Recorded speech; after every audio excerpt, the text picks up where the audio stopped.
Hey everyone, today's bibliomancy spirit message is going to be through Noah Levine's Dharma Punx.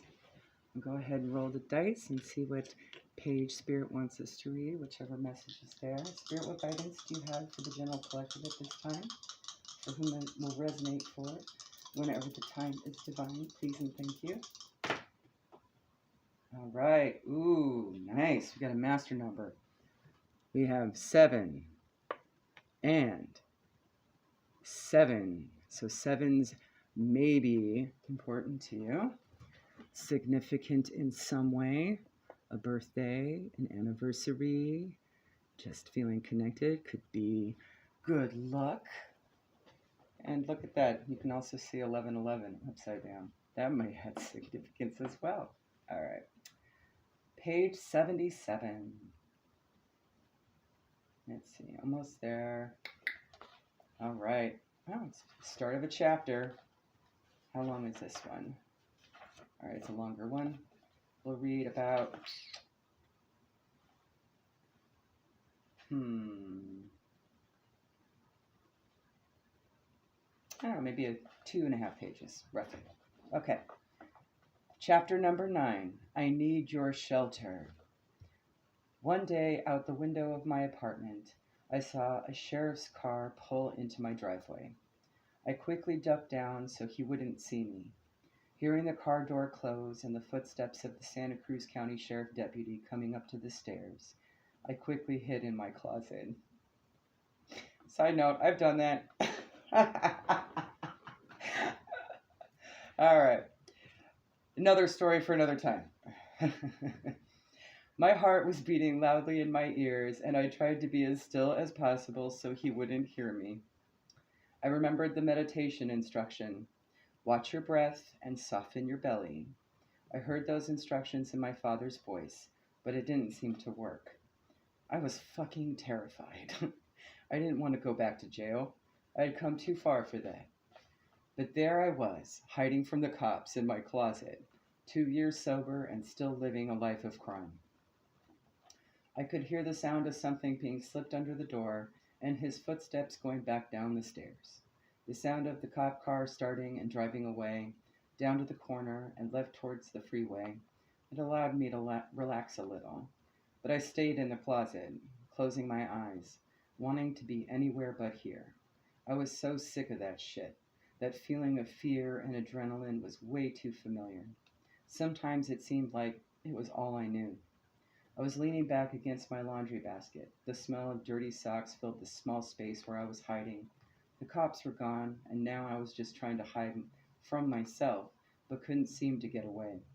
The booze and drugs hadn't worked, and now all the stealing, violence, and graffiti didn't seem to be working either.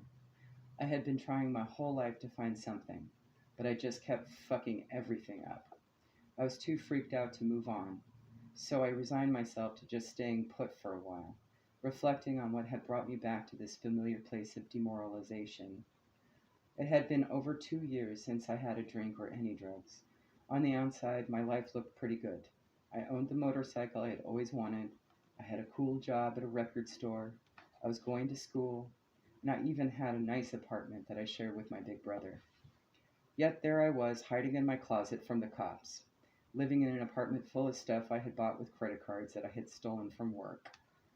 I had been working at this record store, and once in a while when somebody forgot a credit card, I would pocket it. I had mostly just bought clothes and music, but I'd also recently purchased a whole home stereo system and a bunch of art. Everywhere I went lately, someone was telling me that the cops had been around asking about me and my graffiti. I guess spray painting Noah Core probably wasn't very smart, but I loved it. Seeing my name all over the city. It was such a rush to be out there in the middle of the night, skateboarding around and spray painting the walls. A few nights earlier at the pool hall, I had asked this girl if she had ever heard of Noah Core, and she started talking all this shit. Said she had heard this and that he was so mean and blah blah blah. When I told her that I was Noah Core, she was really embarrassed and tried to backtrack. I had thought it was hilarious.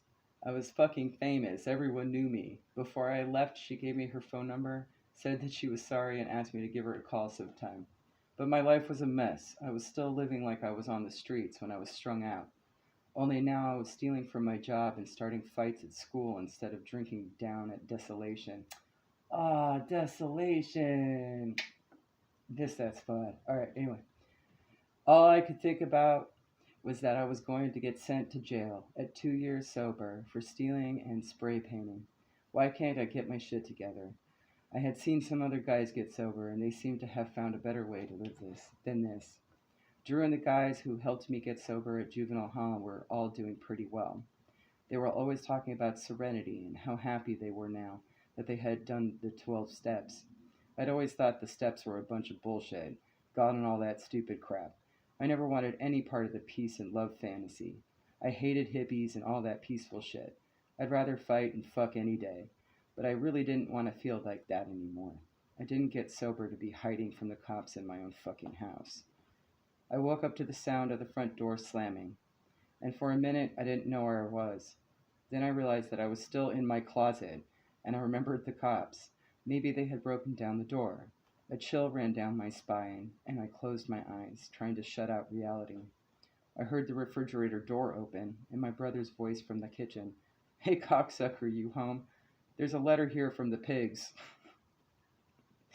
I must have fallen asleep. I wondered what time it was. My bedroom door opened, and I knew it was just my brother, but I still felt really scared and embarrassed, so I didn't say anything. I could hear him walking around in my room, and all of a sudden the closet door slid open. "What the fuck are you doing in here?" he said, half laughing. "I'm hiding from the cops. What does it look like? How did you know I was here?" I said, feeling like a chump. "I saw your motorcycle in the garage, so I knew you were home." He and I had been living together for about 6 months. He had been living in Colorado for a while, but I finally talked him into moving out here to beautiful California. Those days he was hanging out with all the rockabilly Nazi bikers we knew. We both had old European bikes. His was a Ducati and mine was a Triumph. My brother James looks a lot like Andrew Dice Clay, so we had taken to calling him Dice. We got along pretty well, but tended to ridicule each other a lot, a leftover habit from our adolescence. I got out of the closet, and I went into the living room to check out the letter that the cops had left. It said that they were investigating me for several counts of malicious mischief, that they had witnesses and spray cans with my fingerprints on them, but that they wanted to give me a chance to rectify the damage I had done. If I agreed to do some graffiti cleanup and pay some restitution, they wouldn't press charges. Blah, blah, blah, call me soon. Detective Lafrano, Santa Cruz County Sheriff's Department. There you go, guys. Have a good one.